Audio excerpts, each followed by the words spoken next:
flowers. Yan, maglalakad tayo dito sa kagubatan, kadamuhan.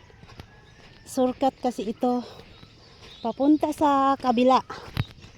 Dito tayo maglalakad. Nagchinelas lang ako dahil baka uulan, mabasa ang ating sandal, kaya chinelas na lang. Ayan o. Kachinelas tayo. Wala pang manicure ang aking paa. Dahil dapat nagmanicure ako kahapon, wala yung maglilinis. Kaya walang manicure ang ating paa. Pero okay lang yan. Go pa rin. Fit for today. Nakamaroon po tayo. Atin po tayo ng kasal.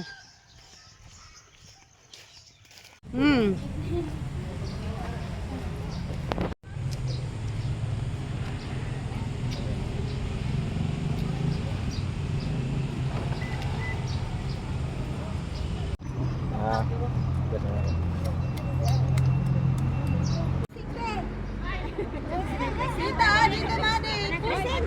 Adik. Pagkila si YouTube. Gaya. Dua gamay, are. Ada dua gamay. Ay, dikit gamay. Serius, ini.